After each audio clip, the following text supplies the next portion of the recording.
걸그룹 피프티피프티를 둘러싼 논란이 계속되는 가운데 피프티피프티의 해외 유통을 담당하고 있는 워너뮤직이 입을 열었다. 피프티피프티의 소속사인 어트랙트와 프로듀싱을 맡았던 더기버스가 이견을 보이며 팽팽히 맞서고 있는 상황 속에서 양쪽과 모두 소통을 해왔던 워너뮤직은 상반된 주장에 진위 여부를 가릴 키를 쥐고 있다고 할 수 있다.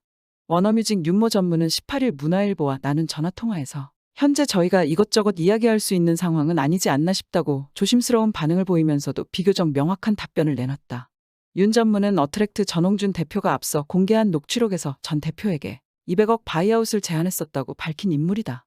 당초 전 대표는 안성일의 레이블 딜 제안에 대해 회사를 팔지 않고 성급금 투자 방식으로 진행하며 직상장가는 것이 나의 목표이자 명예라는 입장을 분명히 했다. 이는 두 사람이 지난 4월 22일 주고받은 문자 메시지를 통해서도 확인된다. 이후 전 대표는 지난 5월 8일 워너뮤직 진모 대표와 윤 전무를 함께 만났다.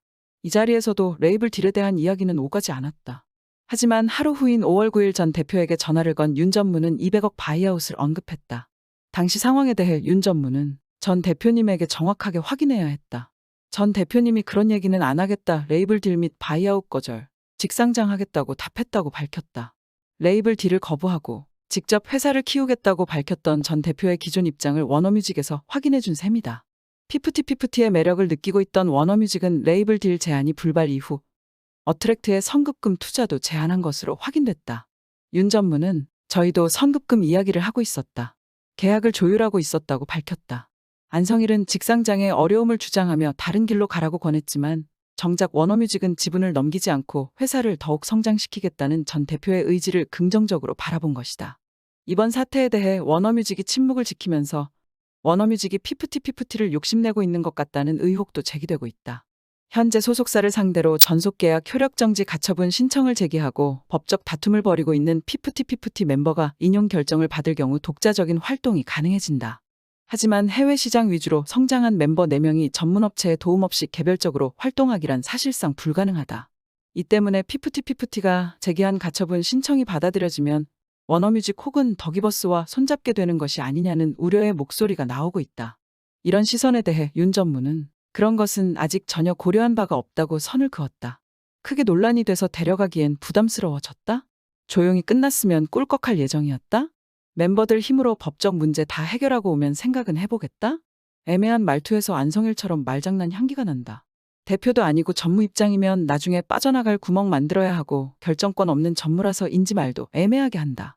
안성일이 숨겨놓은 다음 곡으로 멤버들과 함께할 수도 있다는 말로도 들린다. 그렇다면 이것은 멤버들과 안성일도 같은 생각이라서 여론이 이렇게 돼도 지금까지 버틴 것으로 보인다. 즉, 소속만 이겨라. 시간은 피프티피프티 멤버들 편이다라는 망상에 사로잡혀있던 이유가 믿는 워너뮤직 코리아가 있어서였던 것이다. 대충 알고 그림이 보였지만 아직이란 단어 보니 점점 확신이 선다. 윤 전무는 현재도 피프티피프티는 워너뮤직을 통해 해외 유통을 하고 있다면서 안성일이 아닌 어트랙트를 통해 일을 진행하고 있다고 덧붙였다. 워너뮤직 출신인 안성일과 워너뮤직이 연결되어 있는 것 같다는 한간의 의혹에 대해 거리를 두고 있음을 강조한 셈이다. 가요계의 정통한 한인사는 중소 제작사와 프로듀서들이 워너뮤직을 주시하고 있다.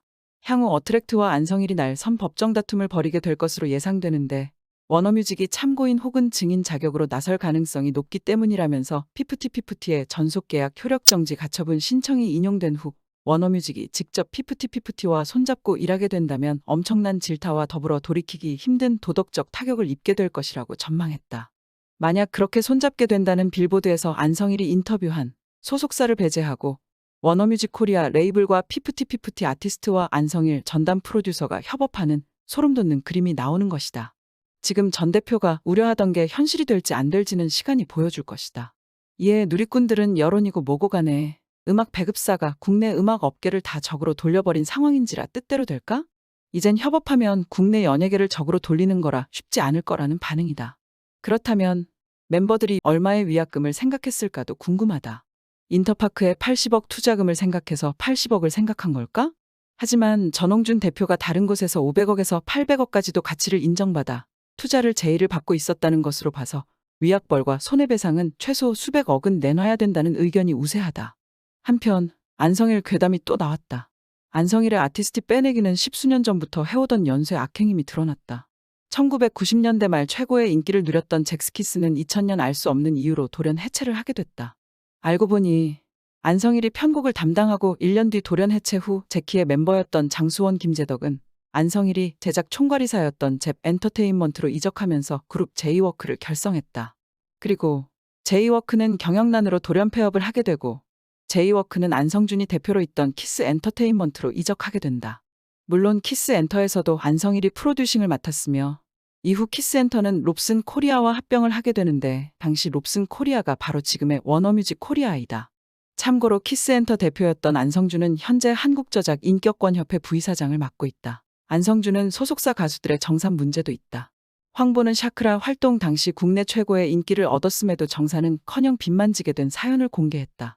황보는 당시 세금은 1년에 1000만 원 넘게 내면서 10원 한 장도 받아본 적이 없다고 한다. 당시 소속사 사장이 키스엔터 안성준 대표였다. 결국 키스엔터의 샤크라 멤버들은 정산을 못 받은 채 회사를 떠나게 되었고 리더였던 황보는 혼자서 몇 년 동안 돈을 갚을 수밖에 없었다. 당시 키스엔터에서 소속 클릭비의 전 멤버 김태형의 발언 역시 새롭게 재조명되었다.